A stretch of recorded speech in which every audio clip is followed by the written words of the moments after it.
দেশের লোকসভা নির্বাচন এবং সে সঙ্গে বিভিন্ন রাজ্যের বিধানসভা নির্বাচনগুলিতে নির্বাচন কমিশনকে কাজে লাগিয়ে ভোট চুরির মতো ঘোটালা করে ক্ষমতায় টিকে রয়েছে শাসক দল। অভিযোগ করেছেন কার্যত রাহুল গান্ধী, যেটা সাংবাদিক সম্মেলনের মাধ্যমে প্রকাশ করেছেন তিনি। এবং আজ এই একই সুরে সুর মিলিয়ে কর্মীদের আগামী দিনের সংগ্রাম প্রসঙ্গে অবগত করান প্রদেশ কংগ্রেস সভাপতি আশিস কুমার সাহা।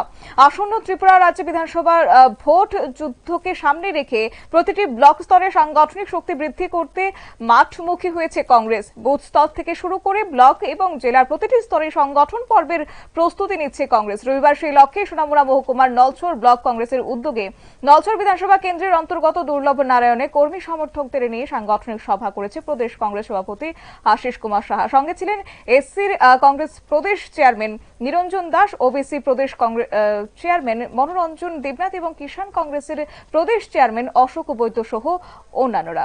কি রয়েছে বক্তব্য শুনুন।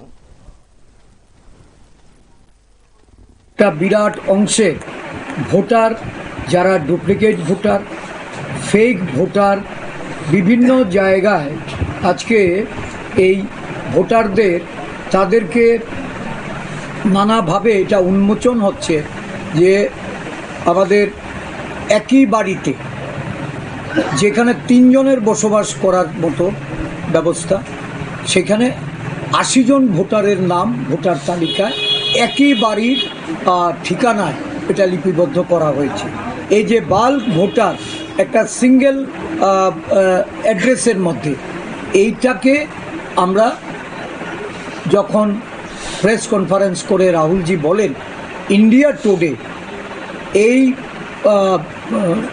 যে সংবাদ এজেন্সি তারা ওই বাড়িতে যায় এবং সেখানে গিয়ে তারা প্রত্যক্ষ করে যে সেখানে মাত্র 1 জন লোক বসবাস করছে।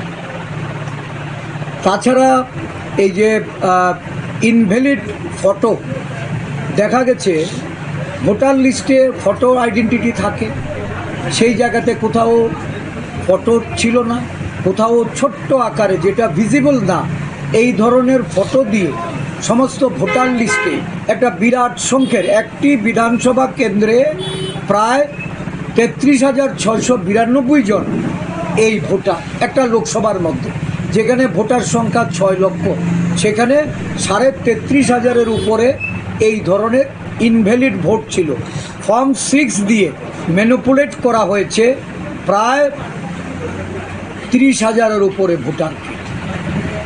এই ধরনের ঘটনা ঘটিয়ে গত লোকসভা নির্বাচনে 70 থেকে প্রায় 100টি লোকসভা আসনে বিজেপি ইলেকশন কমিশনের সহায়তায় জিতে আসে।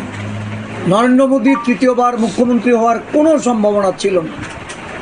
এই 70টি আসনও যদি মিনিমাম হয়, 70টি আসন যদি বিজেপির মোট যে তাদের যে আপনারা শুনলেন প্রদেশ কংগ্রেস সভাপতি আশিস কুমার সাহার বক্তব্য। এবং তিনি এদিনে বলেন তফসিলি জাতি, উপজাতি এবং পশ্চাৎপদ, ওবিসি ও সংখ্যালঘু অংশের মানুষদের ঐক্যবদ্ধ করতে কেন্দ্রীয় কমিটির যে প্রয়াস, সেই প্রয়াসকে সফল করার লক্ষ্যে রাজ্য জুড়ে সংগঠনকে মজবুত করার কাজে লিপ্ত হয়েছে প্রদেশ কংগ্রেস। আগামী দিনে তৃণমূল স্তর থেকে বিভিন্ন কর্মসূচি বাস্তবায়নের মধ্য দিয়ে সংগঠনকে মজবুত করা হবে বলে জানিয়েছেন প্রদেশ কংগ্রেস সভাপতি আশিস কুমার সাহা। নিয়ে নিচ্ছি ছোট্ট একটি বিজ্ঞাপন বিরতির সঙ্গে থাকুন।